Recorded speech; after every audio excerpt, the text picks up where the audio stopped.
Yes Rajendra Reddy అన్నగారిని మాట్లాడాల్సిందిగా మనం చేస్తాం. అన్న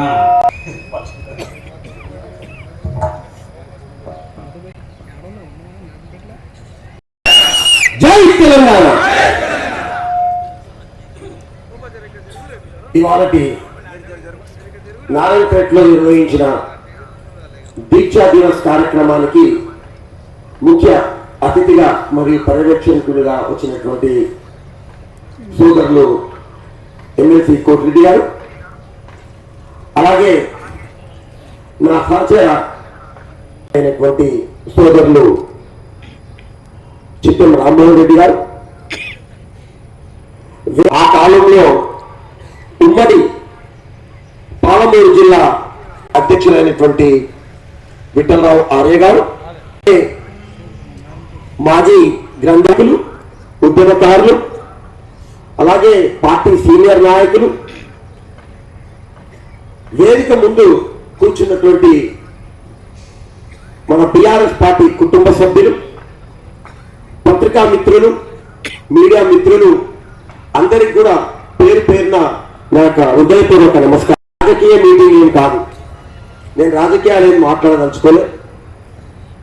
ఇది ప్యూర్లీ ఆ రోజు ఏదైతే 2009 నవంబర్ 29వ తారీఖు చరిత్రాత్మకమైన రోజైనటువంటి దీక్షను ప్రారంభించిన రోజు, ఇది తెలంగాణ చరిత్రనే తిరగరాసిన రోజు అని మీకు అందరికీ కూడా తెలుసు.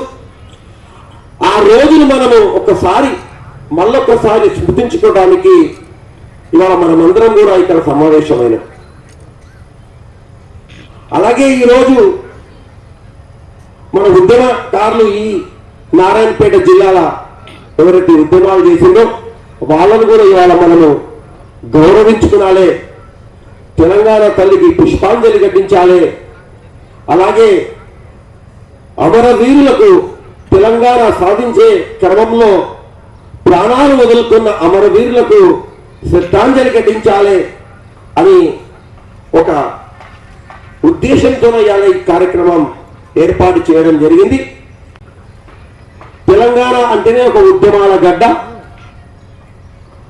1969 వరకు కూడా తొలి తెలంగాణ ఉద్యమం నీరు కార్చిపోయినాక ఈ ఆంధ్ర పాలకుల ఆగడాలు ఇంకా ఎక్కువై తెలంగాణ అస్తిత్వమే మొత్తం కోల్పోయే టైంకు మన నీళ్లు, మన నియామకాలు, మన ఉద్యోగాలు, మన ఆఖరిలో మన కల్చరు అంతా కూడా నాశనం చేసే విధంగా తయారైనాక ఎవరో ఒకరు ముందరికి రావాలి, తెలంగాణని ఆదుకునాలని చెప్పి నేనైతే చెప్తా, ఆ దేవుడే ఒక కారణ జనములాగా కేసీఆర్ లాగా ఈ గడ్డ మీదకి పంపించిందని చాలా ఓపెన్ గా మాట్లాడుతున్నా. ఉద్యమంలో నా పాత్ర ఏం పెద్దగా లేదు, ఏదో ఉద్యమాలు చేస్తున్నట్టు నేను సహకరించి ఉండొచ్చు అంతే.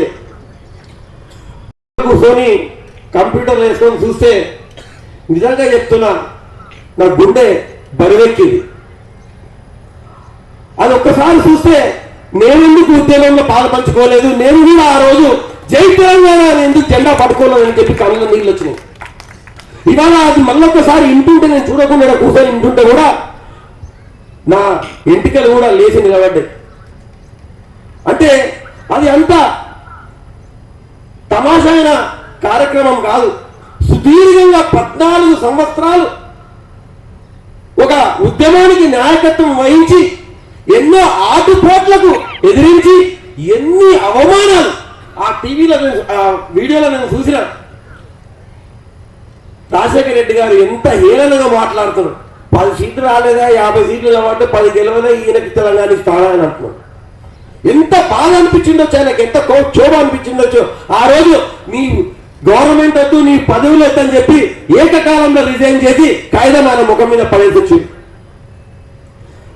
2004లో ఆ రోజు కాంగ్రెస్ పార్టీ టిఆర్ఎస్ పార్టీతో ఒప్పందం పెట్టుకొని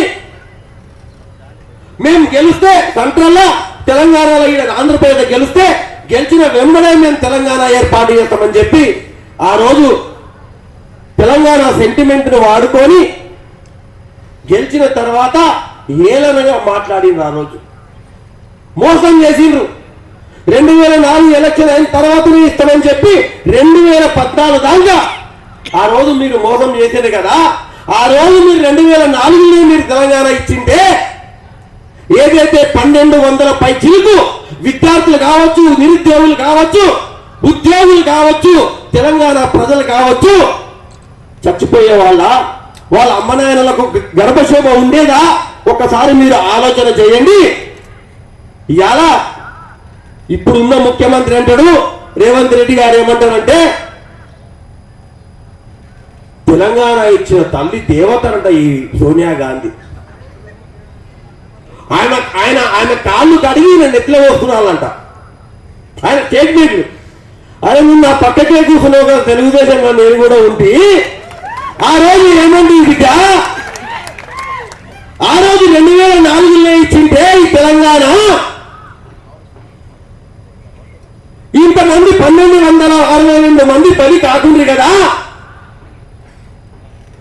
నిజంగా చెప్పాలంటే సోనియా గాంధీ బలిదేవత అన్నది నీవే కదరా నాయన రేవంత్ రెడ్డి. అది నోరా ఇంకేమన్నా ఒకసారి ఆలోచన చెయ్యి. ఇవాళ కాంగ్రెస్ పార్టీలో మీకు ముఖ్యమంత్రి పదవి ఇచ్చిందరే తెలంగాణ తల్లి అంటారు. రేపు పొద్దుగాల బిడ్డ మీ గురించి అందరికీ తెలిసిడా. వేరే దగ్గర హైదరాబాద్ లో తెలియదేమో కానీ మా నారాయణపేట జిల్లాలో నీ గురించి అందరికి తెలుసు. ఆ రోజు నువ్వు బలిదేవత అన్నావు. ఈ ఏళ్ళ నువ్వు ఆమె కాలు కడిగి ఎట్లా పోసుకుంటాను. రేపు నీ ముఖ్యమంత్రి కూర్చిపోతే మళ్ళా ఏమంటావు నాకైతే తెలియదు. ఇది ఆయనది.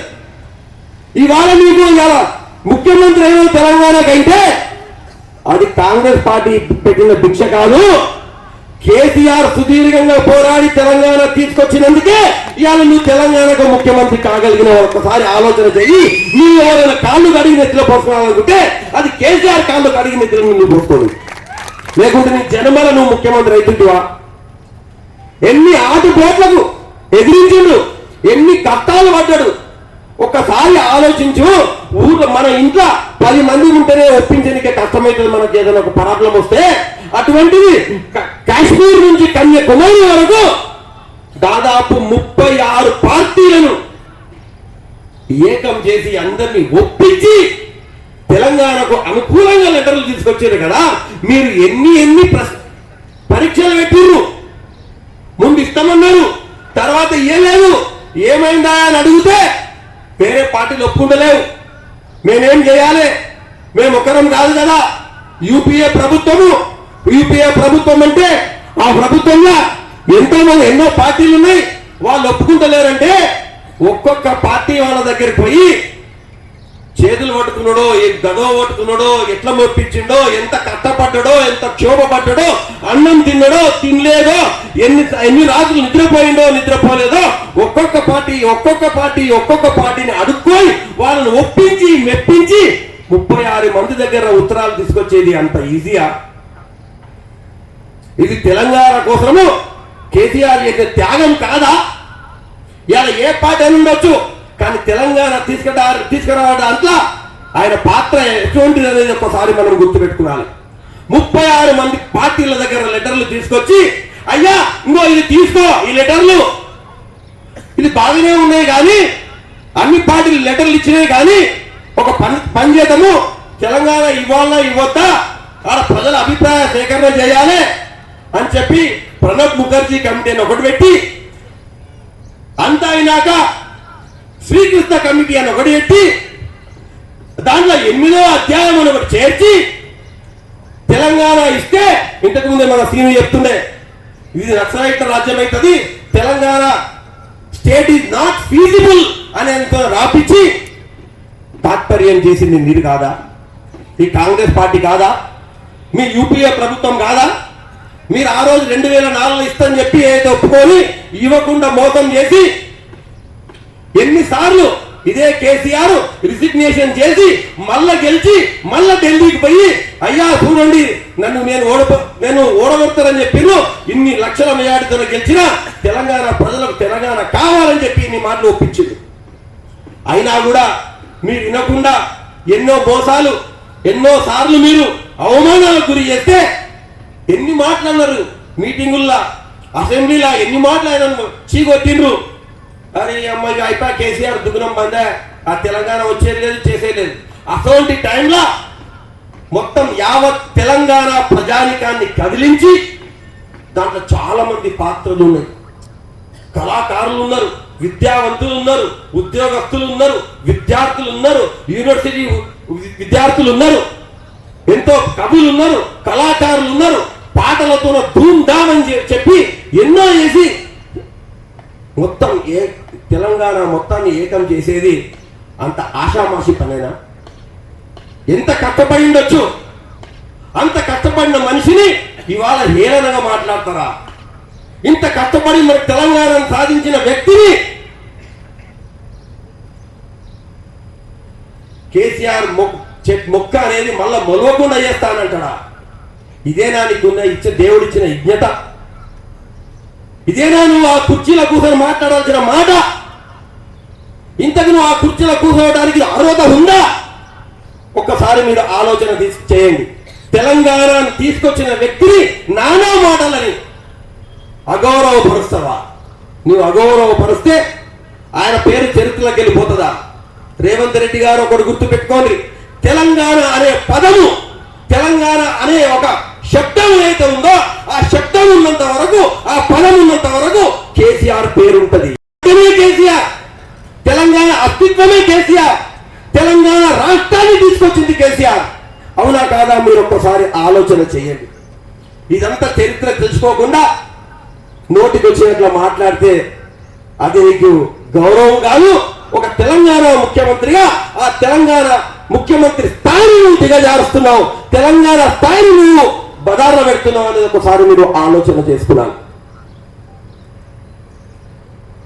ఆ రోజు ఆఖిర్లా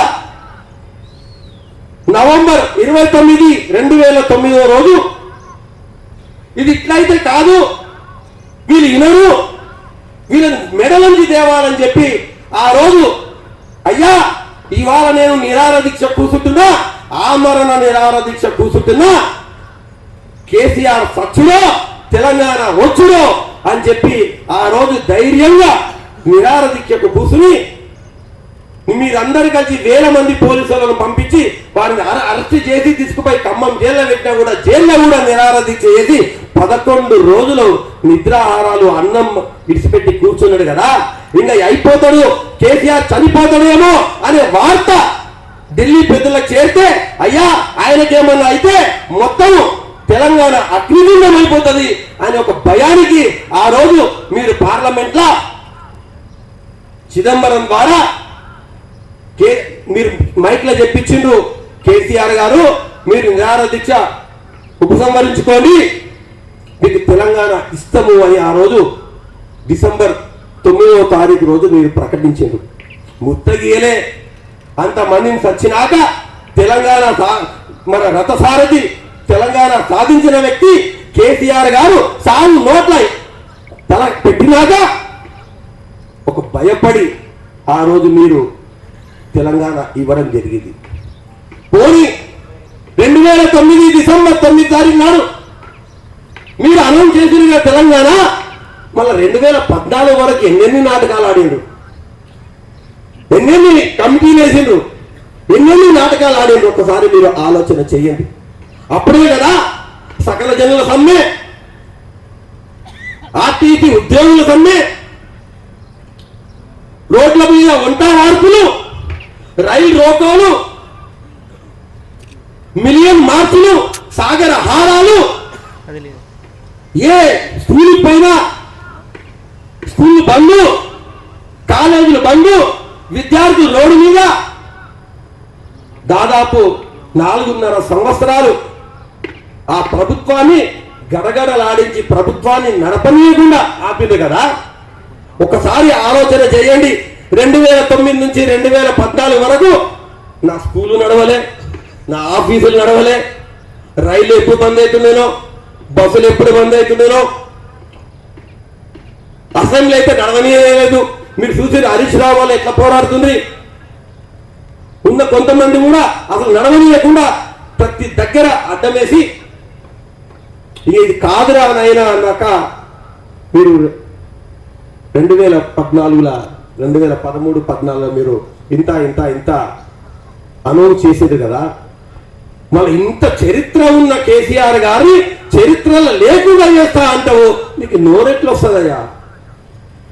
ఇవాళ చెప్తున్నా, ఇక్కడ కూర్చున్న మన టిఆర్ఎస్ పార్టీ కుటుంబ సభ్యులు, అరే ప్రతి ఒక్కరం పుడతాం స్వస్థమయ్యా, అధికారం శాశ్వతం కాదు, ఏమి శాశ్వతం కాదు, మన చేసిన పని మాత్రం శాశ్వతము. రేపు ఇంకా 100 సంవత్సరాల వెనక కూడా తెలంగాణ ఎవరు తెచ్చిండ్రా అంటే కేసీఆర్ అంటారు, కానీ రేవంత్ రెడ్డి అంటారు ఎవరైనా అంటారా? కారణ జనములు తెలంగాణ సాధించి తెలంగాణ రాష్ట్రాన్ని తీసుకొచ్చినాక ఆ రాష్ట్రానికి 10 సంవత్సరాలు ముఖ్యమంత్రిగా ఉండి శభాష్ అనిపించుకున్నాడు కదా. 4 కోట్ల తెలంగాణ ప్రజల గుండెల్లో గుండె చప్పుడు కదా. ఏ రైతు అడిగినా కూడా మా కేసీఆర్, ఏ అమ్మను, ఏ అక్కను, ఏ చెల్లెల్ని అడిగినా కూడా మా కేసీఆరే బాగుండే కదా అంటాడు కదా. నేనెవరని అంటున్నారా? నేనైతే చూడలే 11 నెలల్లో ఒక ముఖ్యమంత్రిని పొట్టు తిరుగుతారు. చిన్న పిల్లగారు మాట్లాడితే కూడా ఇష్టం వచ్చినట్టు భయం అవుతుంది. యాదవ్ నాకు ఎవరికైనా మైక్ వేయాలంటే ఎటో తిరుగుతారో మా వద్దురా పోయి. నువ్వు నేర్పిస్తున్నావు ఒక ముఖ్యమంత్రిగా, నువ్వు రోల్ మోడల్. నీ భాష ఒక అందరికి రోల్ మోడల్ అవుతుంది. నోరు తెరిస్తే తిట్టినో బిడ్డ ఇప్పుడు ఏమైతుంది. నాకైతే చూడబుద్ధి ఎట్లేదు ఆ వీడియోలు. ఆ హైడ్రా అయినాక, ఆ మూసి అయినాక కన్నోళ్ళు పిల్లలు, కాలేజీ పిల్లలు, ఆడిపిల్లలు, ముసలోళ్ళు, అవ్వలు, అక్కలు, వదిలేలు, చెల్లెళ్ళు, అందరూ రైతులు ఏకవచనంతో మాట్లాడుతున్నారు కదా. ఇటువంటి తిట్లు తిన్న ముఖ్యమంత్రి ఈ భూమండలం మీద రేవంత్ రెడ్డి మొదటివాడు అనుకుంటున్నారు. అవునా కాదు? ఒకసారి ఆలోచన చేస్తే ఇటువంటి దీక్షా దివస్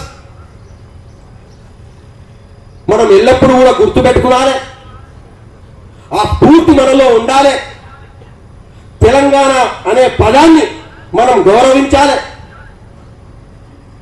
ఒకప్పుడు ఫోన్ చేస్తే ముందు మనం ఏమంటాం? హలో నమస్తానా అంటాం, లేకుంటే నమస్తానా అంటాం. అప్పుడు ఏమంటుంది? ఫోన్ లేపిందా జై తెలంగాణ అంటుంది. ఫోన్ లేపితే జై తెలంగాణ అంటుంది. అటువంటి స్ఫూర్తి మళ్ళా మనకు రావాలి. మీరు మాకు ఫోన్ చేసినా, నేను మీకు ఫోన్ చేసినా, ఫోన్ వచ్చిందడే జై తెలంగాణ. జై తెలంగాణ అనేది మన అస్తిత్వం, మనకు ఒక గర్వకారణం. ఇంతకుముందు చూసిన ఆ వీడియోలు చూస్తే, లేకపోతే ఒక ధూమ్ధాం పాట వింటే మనసు ఎట్లా ఉప్పొంగుతుంది. ఈ వీడియోలో ఏదైతే ఉందో మీ అందరికి కూడా మొబైల్లో, స్మార్ట్ ఫోన్ ఉన్నోళ్ళకి, అన్నదమ్ములకు అందరికి కూడా మొబైల్లో వచ్చింది. మీరు చూడండి, 10 మందికి చూపియండి. తెలంగాణ హిస్టరీని, తెలంగాణ ఎట్లా సాధ్యమైంది, తెలంగాణ అంటే ఏంది అనేది వాళ్ళకందరికీ చూపియండి. తెలంగాణ భవిష్యత్తు కోసం, బంగారు తెలంగాణకు బాటలు వేయడానికి ఇక్కడ కూర్చున్న మనం అందరం కూడా పునరంకితం కాయిదాం. ప్రజల తరఫుకెళ్ళి ఓకే, ఇలా మనం అధికారంలో లేకపోవచ్చు, అధికారం ఉంటుంది పోతుంది, అదే పెద్ద పనేం కాదు. 10 ఏళ్ళు మనం గొప్పగా చేసుకున్నాం. 11 నెలల్లో మీరు చూస్తున్నారు ఎటువంటి పాలన చేస్తున్నారు. హైడ్రా అంటివి, మూసీ నది అంటివి, లగచెర్ల లాంటివి. మా సహచర మాజీ ఎమ్మెల్యే నరేందర్ రెడ్డి గారిని తీసుకుపోయి జైలు వేస్తుంది. ఏం పాపం చేసిండు? గిరిజనులకు అన్యాయం అయింది అన్నందుక? లేకపోతే నరేందర్ రెడ్డి అన్న కూడా ఇవాళ మా జతకి ఇవాళ కూర్చుంటుండే మీ ముందర తీసుకుపోయి ఇలా చెర్లపల్లి జైల్లో పెట్టావు. 1 కాదు 3 FIRలు పెట్టావు, 3 కేసులు వేసావు. ఇప్పుడే మాకు సమాచారం వచ్చింది, 2 కేసుల్లో 3 కేసుల్లో 2 కేసుల్లో కొట్టేసింది. 2 కేసులు ఇప్పుడే హైకోర్టు 10 నిమిషాల కిందే మాకు ఇన్ఫర్మేషన్ వచ్చింది. 3 కేసులు పెడితే హైకోర్టు 2 కేసులు కొట్టేసింది. ఇంకొక కేసు ఉంది. ఒక 3-4 రోజుల్లో నరేందర్ రెడ్డి గారికి కూడా బెయిల్ వస్తుంది.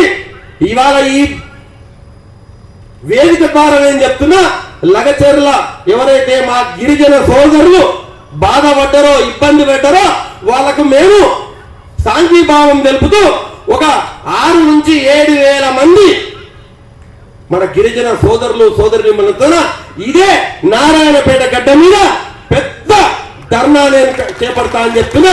ఆ ధర్నాకు హరీష్ రావులు కేటీఆర్ కూడా పిలుస్తా అని చెప్తున్నా. అప్పుడు మీరు మీ ప్రభుత్వము ఏం పిక్కుంటుందో పిక్కు మమ్మల్ని కూడా పెడతావా, లేకపోతే మా 5-6 వేల మంది ఎవరైతే మా గిరిజన సోదరులు ఉంటారో అందరిని తీసుకోవా పెడతావా, ఎన్ని జైల్లో పెడతావో దానికి మేమంతా తయారని చెప్పినాం. ఇలా చెప్తున్నా. అది త్వరలోనే అన్న వచ్చిన ఒక వారం 10 రోజుల్లోనే ఇదే నారాయణపేట గడ్డ మీద 5-6 వేల నుంచి 7-8 వేల మన నారాయణపేట జిల్లాలో ఉన్న ఈ గిరిజన సోదరులు సోదరి మనలు ఎంతమందినో వాళ్ళందరితోన ఈ లగచెర్లలో ఎవరైతే ఇబ్బందులు పడ్డారో వాళ్ళకు సాంఘీభావంగా ఇదే నారాయణపేటలో తప్పకుండా కూడా ధర్నా కార్యక్రమం నిర్వహించి తీరుతామని చెప్పి ఈ సభాముఖంగా నేను ప్రభుత్వానికి హెచ్చరిస్తున్నా. కాదు మీరేదో ఇది కొంచెం బెదిరిస్తే భయపడేదని కాదు. తెలంగాణ ఎవరి అబ్బసొత్తు కాదు. 4,000 తెలంగాణ ప్రజానికంది. తెలంగాణ అందరి మీద బాధ్యత ఉంది, అందరి మీద బరువు ఉంది. అందరికి ఒక బాధ్యత ఇవ్వాలి, తెలంగాణను రక్షించుకునాలి. ఎందుకంటే గత 10 సంవత్సరాల్లో ఎన్నో రంగాల్లో భారతదేశంలోనే తెలంగాణను నెంబర్ 1 గా చేసిన ఘనత మన బీఆర్ఎస్ పార్టీకి చెందుతుంది, మన కేసీఆర్ సార్కి చెందుతుంది అని చెప్పి మళ్ళొకసారి తెలియజేస్తూ, మళ్ళొక్కసారి ఎవరైతే ఈ తెలంగాణ కోసం ప్రాణాలు అర్పించిండ్రో వాళ్ళందరికీ కూడా నేను వాళ్ళ ఆత్మలందరూ కూడా శాంతించాలి అని చెప్పి దేవుణ్ణి ప్రార్థిస్తూ, ఇక్కడ వచ్చిన వేదికను అలంకరించిన తెలంగాణ అమరవీరులకు అందరికీ కూడా మరొక్కసారి చేయెత్తి మొక్కుతూ ఈ అవకాశం ఇచ్చిన మీ అందరికీ కూడా